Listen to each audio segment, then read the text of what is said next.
Hello students, so today we'll start our new chapter, the verb. तो verbs are saying words, यानी क्या होते हैं, जो भी एक्शन होता है उसी को हम verb बोलते हैं. तो Nikita is a pretty girl. Nikita कैसी है? बहुत ही प्रिटी गर्ल है. Sheeru was a faithful dog. James reads the Bible. Ravi was singing a song. तो रवि क्या कर रहा है? गाना गा रहा है. The monkey will be jumping. तो मंकी क्या करेंगे? जंप करेंगे.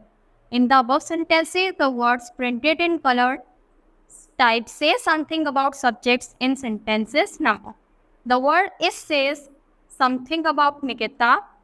Was शीरू के बारे में बता रहा है. read जेम्स के बारे में. was रवि के. will be jumping यानी say something about monkey. तो hence all the saying words are verbs. तो जो भी saying words होते हैं उन्हीं को हम verbs बोलते हैं. Remember some common rules of usage. तो इनके कुछ rules हैं वो पढ़ते हैं. We use am with I. यानी I के साथ हमेशा am यूज होगा. जैसे I am. तो we always use is with he. He के साथ I के साथ am. He के साथ is आएगा. We use are with we, you and they. तो देखो we, you, they के साथ हमेशा are आएगा. I, he, she, it के साथ हमेशा was आएगा. We also use it with singular. और जो singular नाउन होगी उनके साथ हमेशा it आता है. We use were with, और were का यूज कहाँ पे करते हैं? We, you और they के साथ. We use it with plural. और plural nouns के साथ भी हम यूज करते हैं.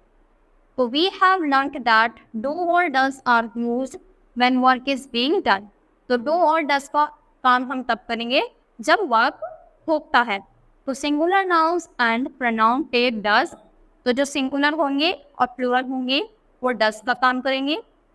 और आई और यू के साथ कौन सी वर्ब आती है? डू.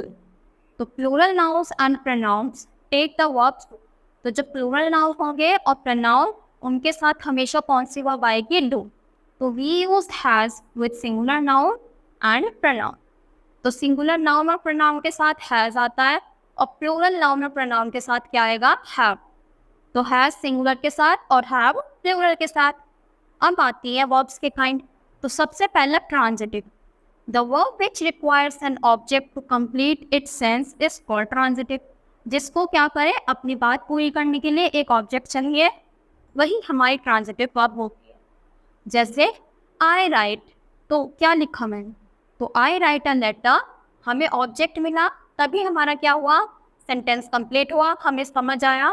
तो इसीलिए क्या हुआ? जिसको भी ऑब्जेक्ट चाहिए वो हमारी ट्रांजिटिव वर्ब होती है. The teacher teaches. तो टीचर पढ़ाती है, पर टीचेस मी मुझे पढ़ाती है. तो ये क्या बन गया? इसको ऑब्जेक्ट मिल गया और ये ट्रांजिटिव बन गया. देखो the word letter completes the meaning of the verb right. The word me completes the meaning of verb teaches. तो इन में लेटर्स को लगा के इनका मीनिंग कंप्लीट हो गया है और ऐसी वर्ब्स फॉर्म का बोलते हैं ट्रांजिटिव वर्ब्स.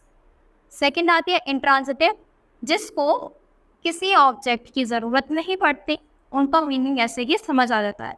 जैसे द गर्ल प्लेज लड़की खेल रही है. द बॉय रन्स लड़का भाग रहा है. नेहा इज स्लीपिंग नेहा सो रही है. और डॉक्टर इज स्टैंडिंग यानी डॉक्टर खड़ा. तो इसमें देखो हमें ऑब्जेक्ट की नीड ही नहीं पड़ी, इसलिए ये सब क्या हो गए? Intransitive verbs. In the above sentences all four verbs plays, run, is sleeping, is standing are used. They give their full sense even when they are used all. देखो अगर उनको अकेले यूज करा जाए तब भी उनका प्रॉपर मीनिंग आ रहा है. और ऐसी ही वर्ब्स क्या होती हैं? हमारे इंट्रांजिटिव. तो ट्रांजिटिव जिसमें ऑब्जेक्ट चाहिए और इंट्रांजिटिव जिसमें ऑब्जेक्ट नहीं चाहिए. तो इसी के साथ ही हमारा चैप्टर यहीं पर फिनिश होता है. आई होप आपको अच्छे से समझ आया होगा. तो आज के लिए इतना ही. Thank you.